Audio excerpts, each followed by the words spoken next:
नमस्कार, मैं हूं आपकी दोस्त एम एस आडर और आज मैं लेकर आई हूं आपके लिए चैप्टर 29। तभी पीछे से रेवन आ गया। फिर उसने उन दोनों के कंधों पर हाथ रखकर कहा, फिलहाल बेस कैंप चलते हैं, बाद में तय करेंगे कि आगे क्या करना है। आप लोगों की तरह मैं भी बहुत टेंशन में हूँ। मेरी वाइफ मेरे कॉल्स का कोई जवाब नहीं दे रही है। राहुल ने गहरी सांस ली और कहा, हिमांग रिलैक्स, सब ठीक हो जाएगा। जिस नाव पर तू सवार है उस पर मैं भी सवार हूँ। मैं समझ सकता हूँ कि तुझे भी कैसा लग रहा है। चल बेस कैंप चलकर आगे की स्ट्रैटेजी तय करेंगे यार। हिमांग बिल्कुल चुप था। उसकी आंखों की नमी अभी भी नहीं सूखी थी। रेवन और राहुल को हिमांग की हालत देखकर बहुत बुरा लगा।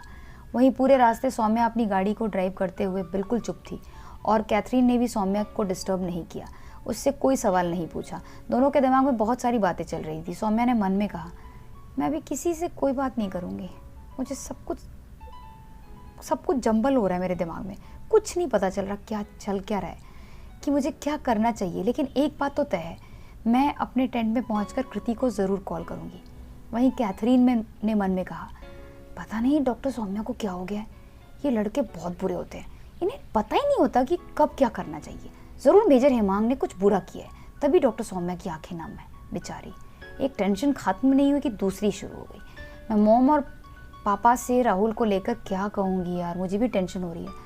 पापा को जैसे ही राहुल के बैकग्राउंड के बारे में पता चलेगा वो बहुत नाराज़ होंगे। हम लोग मिडिल क्लास लोग हैं और राहुल बहुत ही अमीर ख़ानदान से है। पापा मुझे और मॉम को अमीर, मतलब पापा मुझे मॉम हम तीनों को अमीर लोगों से नफरत है। मगर पता नहीं क्यों मुझे राहुल का ना बिहेवियर ठीक ही लगता है। मैं बुरी तरह से कश्मकश में फंसी हुई हूँ। अब तो ईश्वर ही हमेशा की तरह मुझे सही रास्ता दिखा सकते हैं। तब दोनों मेडिकल कैंप पहुँचे। वे दोनों चुपचाप अपने अपने टेंट में चले गए। सौम्या जैसे ही अपने टेंट में पहुंची कि तभी उसका मोबाइल बजा। डॉक्टर सौम्या ने फ़ोन कॉल को उठाने में कुछ पल की देरी की। उसके दिमाग में मेजर हेमांग के साथ बिताए पलों की यादें ताज़ा हो गईं। मेजर हेमांग ने कहा, सौम्या मैं जानता हूँ कि मैंने तुम्हारे साथ गलत किया, लेकिन मैं तुमसे माफ़ी मांगना चाहता हूँ। तुम्हारी दोस्ती के बिना मेरी ज़िंदगी अधूरी है। डॉक्टर सौम्या ने हिचकिचाते हुए कहा, हिमांग मैं तुम्हारी बात समझ सकती हूँ, लेकिन तुमसे मिलना मुझे बहुत दर्द देता है। मैं तुम्हारे साथ फिर से एक दोस्त की तरह जुड़ने के बारे में नहीं सोच सकती।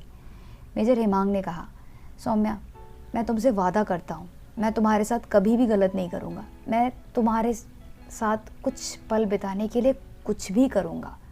डॉक्टर सौम्या ने हिचकिचाते हुए कहा, हिमांग मैं तुम्हारी बात सुनने के लिए तैयार हूँ, लेकिन मुझे टाइम चाहिए। मैं तुम्हारे साथ फिर से जुड़ने के बारे में सोचूंगी।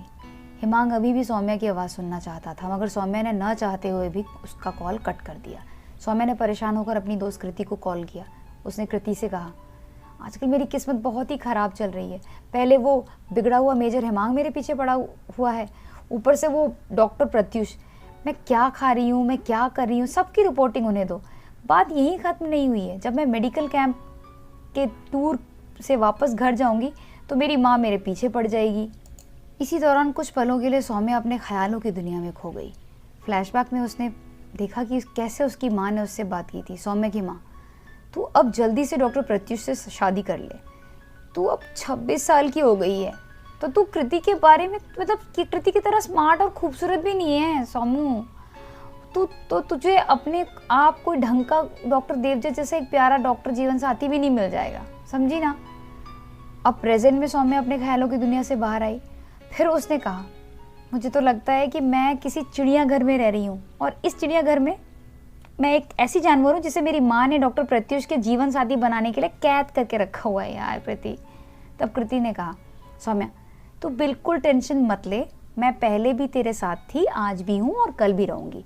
जल्दी से मेडिकल कैंप का काम ख़त्म करके तू अपने इस चिड़ियाघर में वापस आ जा। मैं बहुत बेसब्री से यहाँ पर तेरा इंतज़ार कर रही हूँ। तभी फ़ोन पर कृति की आवाज़ के अलावा देवदत्त की आवाज़ सौम्या को सुनाई दी। सौम्या ने तुरंत पूछा, तू क्या देव के साथ है? क्या वो अभी मिल्की में नहीं है? कृति ने थोड़ा शर्माते हुए कहा, हाँ वो मुझसे मिलने के लिए ना 3 दिन की छुट्टी लेकर यहाँ आए हुए हैं।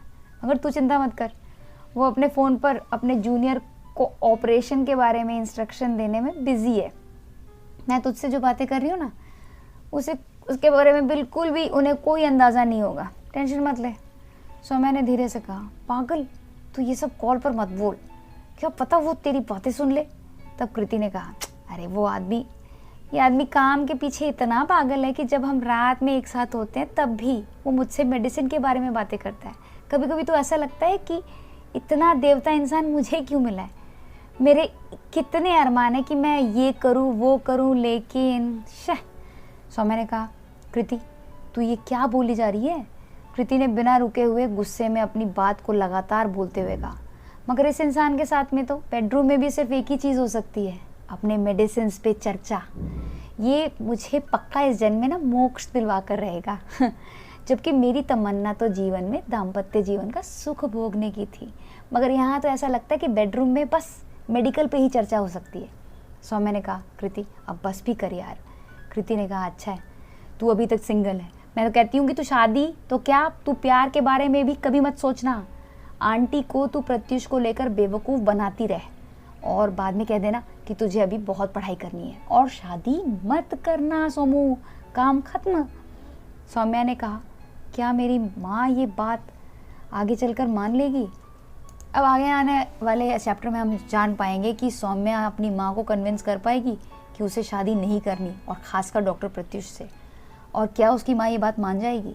सौम्या के जीवन में बहुत सारे उतार चढ़ाव हैं, कैसे वो इन उतार चढ़ाव से बैलेंस बनाते हुए अपने जीवन को एक ब्लिसफुल लाइफ बनाएगी, ये सब हम जानेंगे आने वाले एपिसोड में। और वहीं हम जान पाएंगे कि हेमांग फिर से सौम्या से कैसे दोस्ती कर पाएगा, क्या रेवन अपनी वाइफ को मना पाएगा, और यहाँ पे कृति क्या देवदत्त को मना पाएगी कि उन्हें एक साथ रहना चाहिए।